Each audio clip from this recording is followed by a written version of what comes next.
आइए बच्चों 12वां सवाल करते हैं। 9.1 का पढ़ो भैया भदौरिया जी, क्या है सवाल? 7 मीटर ऊंचे भवन की शिखर से एक केबल टावर के शिखर का उन्नयन कोण 60 अंश है और इसके पाद का अवनमन कोण 45 अंश है। टावर की ऊंचाई क्या है? ठीक है बच्चों, यहाँ पर एक ही प्रश्न में उन्नयन और अवनमन कोण दोनों ही आ रहे हैं, तो एक बार पुनः पढ़िए प्रश्न, हम चित्र बनाते जाएं। 7 मीटर ऊंचे भवन, यहाँ पर मान लीजिए कोई एक भवन है जिसकी ऊंचाई है 7 मीटर। ये 7 मीटर ऊंचाई वाला एक भवन हमने ए भी मान लिया है। हाँ आगे। भवन के शिखर से एक केबल टावर के शिखर का अब मान लीजिए कोई केबल टावर है, तार खंबा एक लगा हुआ है, केबल टावर का मतलब खंबा हो गया।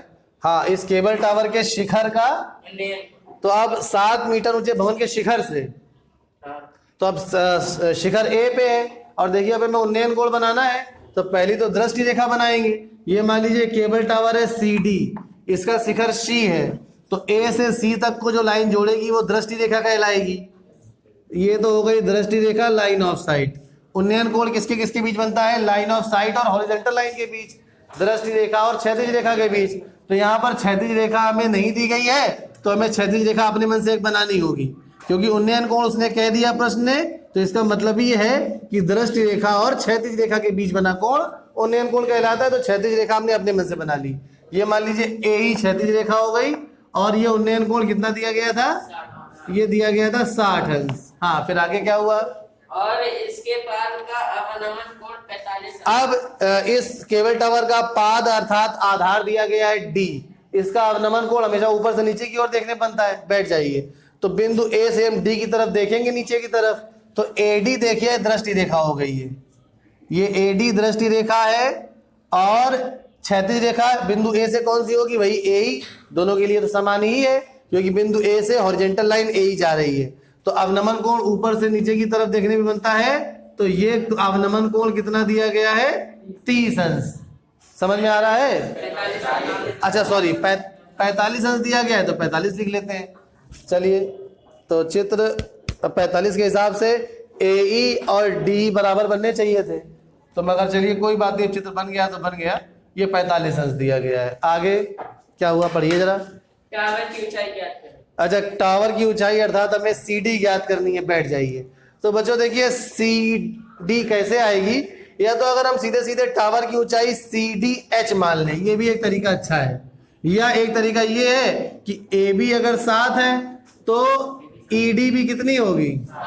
7 मीटर होगी, और उसके पश्चात हम समकोण त्रिभुज ए ई डी में tan 45 लगाएंगे, तो ए ई भी 7 मीटर आ जाएगी, क्योंकि tan 45 का मान 1 होता है। तो जब ये 7 आ जाएगी, फिर tan 60 लगाएंगे, जिससे सी आ जाएगी, और सी और डी को जोड़ देंगे तो टावर की ऊंचाई सी डी आ जाएगी। समझ में आ रहा है? ऐसे ही कर लिया जाए। चलिए, तो सबसे पहले हम लिखेंगे यहाँ पर समकोण त्रिभुज ए ई डी में। अच्छा, एक चीज और इसके ऊपर लिख देते हैं यहाँ पे कहीं पे, अब जगह नहीं है, कि ए बी बराबर, हाँ, ई डी, और ये बराबर है 7 मीटर। एक लाइन में लिखिएगा जरा, आपको समझ में आ रहा है ना? जैसे लिखे, जगह का में इसलिए मजबूरी में लिखना पड़ रहा है। तो अब लिखेंगे समकोण त्रिभुज ए ई डी में अगर हम tan 45 लगाएंगे, देखिए तो 45 अंश के लिए आप बताइए जरा लंब और आधार क्या क्या होंगे? हाँ, क्या लिखे आगे? tan 45 समकोण त्रिभुज ए ई डी में tan 45 के लिए आगे लंब क्या होगा 45 अंश के लिए? ए ई कहाँ होगा? ए ई आधार होगा। लंब क्या होगा?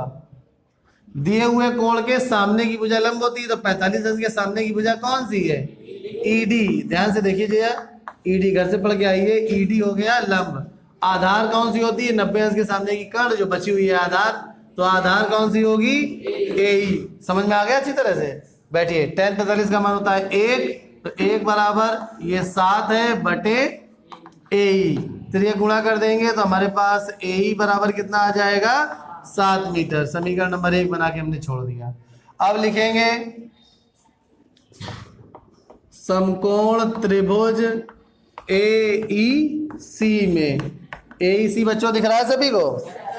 तो ए ई सी में अब हम tan 60 अप्लाई करेंगे, तो लिखेंगे tan 60 बराबर क्या हो जाएगा? ये सी ई बटे ए ई। देखिए 60 अंश के लिए लंब होगी CE और आधार होगी AE। tan 60 का मान कितना होता है? √3 बराबर CE और बटे AE का मान हमने भी निकाला है कितना? 7। समीकरण 1 से अब तिर्यक गुणा कर लेंगे तो CE बराबर आ गई 7√3 मीटर। और अब हमें टावर की ऊंचाई, तो अब टावर की ऊंचाई याद करनी है जो कि है CD, और CD किसके किसके योग के बराबर है? CE plus ED। तो अब CE कितनी निकाली है हमने? 7√3 और ये है 7। बस यही हमारा उत्तर हो गया। थोड़ा सिंप्लीफाई और कर देते हैं इसको, तो 7 कॉमन ले लेंगे, √3 + 1 मीटर, यही आंसर है। समझ में आ गया बच्चों? √3 का मान दिया होगा तो √3 का मान रख के जोड़ के गुणा करके वो आंसर लिख देंगे। चलिए नोट कर लीजिए। धन्यवाद।